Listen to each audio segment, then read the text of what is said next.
So many of you ask us why we use such complicated product names for our instruments. And this all makes sense. And in this video, I will show you how much this really makes sense coming up. So if you go through our website, batonrougeguitars.com, and check our product portfolio, you will see such complicated names like AR11C/ACE or X54S/OMCE or even X11LS/P-SCC. And I totally understand that on the first view this kind of makes no sense at all. But in this video I'm gonna introduce you in a complete new world on how we name our instruments, and that each letter and each number make completely sense. After watching this video, you know the specs of each Baton Rouge guitar only by knowing the name of the instrument. So let's take a look on a typical Baton Rouge guitar. So let's take this beauty here. This is the X54S/OM-CHB.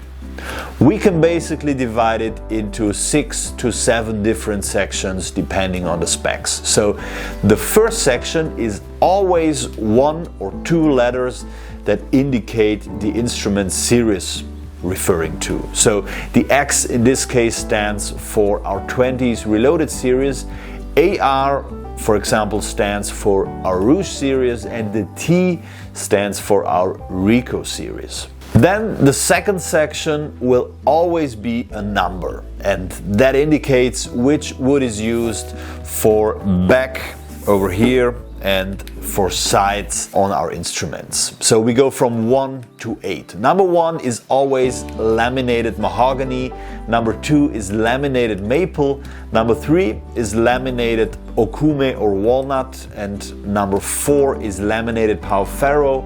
Number 6 is laminated exotic mahogany, number 7 is solid walnut or okume, and number 8 is solid mahogany. Then the third section is also a number. It can be 1, 4 or 5, and it indicates the finish of the instrument. So 1 stands for open pore satin, number 4 stands for gloss top, and 5 stands for high gloss. Then the fourth section stands for the wood we use for the top of the instrument, just right over here. Here we use letters again. So S stands for solid spruce, C stands for solid cedar, and M stands for mahogany. If we use laminated wood, then we add an L up front. So LS for laminated spruce, LC for laminated cedar, and LM for laminated mahogany. So now by knowing this, we can tell that our X54S/OM-CHB is an instrument from our 20s Reloaded series with laminated pau ferro back and sides, and it comes with a gloss top finish and a solid spruce top. But what about the letters after the slash? So these are the sections which tell us more about the shape, pickup system, the overall color and the finish of the instruments, and any sort of specialties, for example like 12-string guitars or wide neck guitars. So the first information just right after the slash is always the shape of the guitar. In this case the OM stands for orchestra model, but it can also be an A for auditorium, F for folk, P for parlor, or FJ for flat cut jumbo. After the shape we always indicate if there is a cutaway, then you have a C, or if there is a pickup system, then you have an E after the shape name. Okay, so in this case there is no cut and no pickup system built in this instruments, and that is why we have just no C and no E in the name.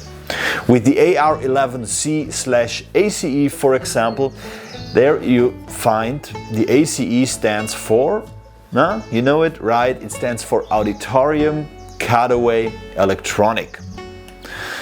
Then after that, the next section always comes after a minus, and it indicates any specialty like wide neck or 12 string, and or it indicates the overall finish or coloring of an acoustic guitar. For example, in this case here, CHB stands for chocolate burst. So that's basically the finish on the top of the guitar. But we also use SCC, which stands for screwed charcoal, or SCR, which stands for screwed crimson, and many more. So you see there is a logic behind. Not easy to remember anyways, but if you understand the idea behind, it is way easier to handle. You will also find the description on our website, batonrougeguitars.com. Just follow the link down in the description, and in case of any questions and uncertainties, just leave them in the comment section down below, and we will try to answer them as soon as possible. Thanks for watching, and see you next time.